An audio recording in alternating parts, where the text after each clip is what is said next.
Balconies are turning into mini forests and desks into leafy retreats. Riding this green wave in India is Ugaao, a startup that's growing its roots in the urban gardening market with a business that has reached 100 crore rupees in ARR. But as demand blossoms, competition is coming on strong and there are other problems looming large.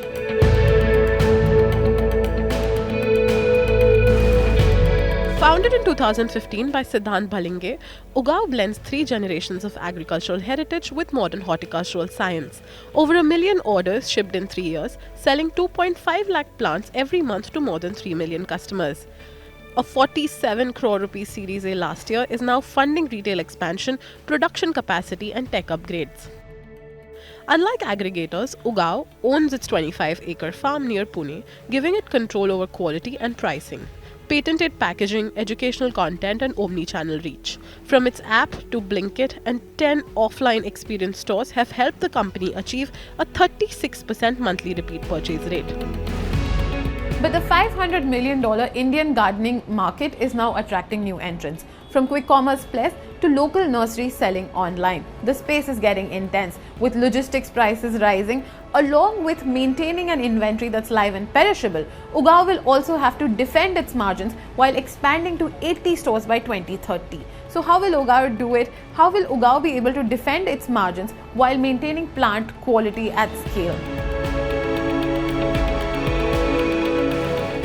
Thank you so much, Siddhant, for joining us on CNBC-TV18. I'd like to first start by asking you, you've hit an ARR of 100 crore rupees. What does profitability look like? How much of it is bottom line? How much of it is top line? So last year we reached about 100 crores and this year we are going to about 140 crores in ARR. We have been break even last year and this year we plan to achieve at least 3% profitability right now. And bottom line we're looking at around 2 to 3 crores in FY26. But I also want to understand that managing live inventory can be tricky. So how is it that you differentiate yourself with your competitors, especially now that the scene has so many new entrants? How do you manage inventory while also defending your margins? So there's a big difference between Ugaao and its competitors. We are the only ones who actually grow our own plants. We have a 25-acre nursery and we have very rigorous systems and processes set already. So we are able to manage inventory and also manage the entire supply chain to all our regional hubs as well as more than 20 cities in the country right now very effectively. So what's your wastage rate like? Our wastage rate is less than 1%. The good thing about plants is that, if you're not able to sell a plant in a 4-inch pot, we have to transfer it to a bigger pot. So the price of the plant appreciates with time. So our inventory value goes up rather than it becoming a wastage for us. But also, how do you plan out different geographies? Because you are based out of Pune, the inventory is coming from Pune, but you're also supplying everywhere else. So how do you manage the supply chain? So the idea is that we produce all our plants, almost 3 lakh plants a month in Pune. We have regional hubs in Delhi, Bangalore, Hyderabad, Kolkata, Mumbai, where we send the plants, we acclimatize the plants for about 30 days over there and then sell it to the consumer. So the plant is quite sturdy, is acclimatized to the weather conditions over there and does really well, does not die soon and at least lasts for about 6 months. Okay, but like how also we were talking about how there are new entrants in this market with Amazon, Flipkart, we're seeing so many new sellers coming on board, but also local nurseries selling online. How is it that you are sort of differentiating and why would you think a customer should choose Ugaao over anybody else? So the secret sauce is in the growing process. As I said, we grow all our plants at our own farm. So the way we grow it, the systems that we use, we have a lot of technologies that we use while growing. We do not really use a lot of fertilizers while growing the plant, which makes it more sturdy to adverse conditions. So our plants last much longer than your local nursery or even the competitors that have coming in. Most of them are traders, wherein they're buying plants from, unorganized growers or farmers and then just selling it off within 15 days. But we actually condition the plant for over 4 months and then sell it to the end consumer. Right.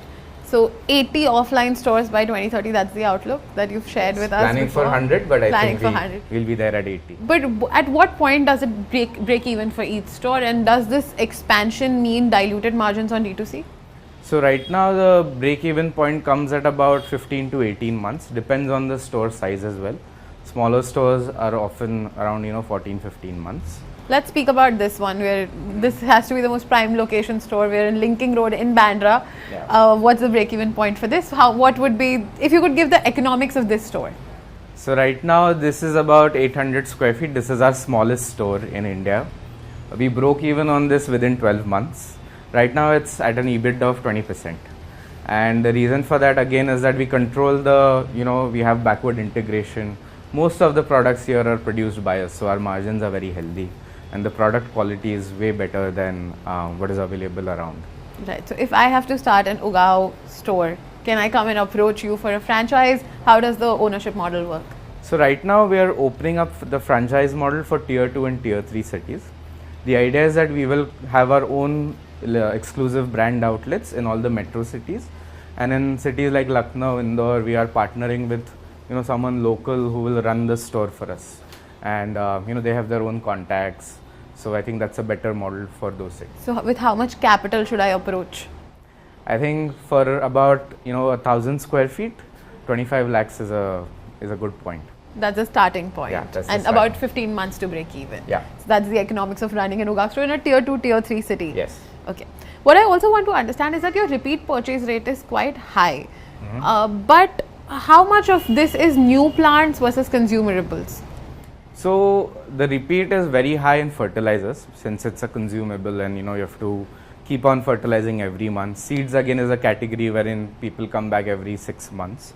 In plants, what we see is that once you buy your first 3-4 plants, then you want more exclusive plants. You want more exotic plants, or plants with better foliage patterns, different varieties. So that's what we see. But at the same time, let's say there's a millennial who has bought a plant for their desk, and if that plant dies, he makes sure that he gets the same plant, because many think that that plant was lucky for me. So we see a mix of both. Ugao's bet is that urban India's love affair with greenery will outlast the pandemic and become a lifestyle staple. But in a market where trends shift quickly and competition is multiplying, whether this growth story stays evergreen or gets cut short will depend on execution, margins and market discipline. In Mumbai, Rachna Dhanrajani.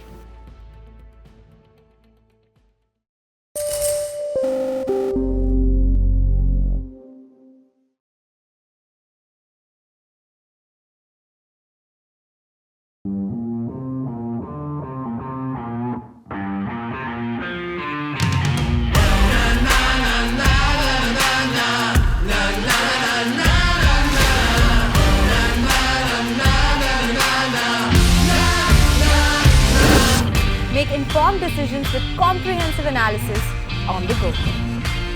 Strengthen your portfolio with real-time market updates on the go. Create effective strategies with insightful expert opinions on the go. Grow on the go with CNBC-TV18, now streaming live 24/7 on YouTube. Hey, thank you for watching this on CNBC TV18. Hope you liked it. For more such interesting news and updates, follow CNBC TV18 on all the social media platforms.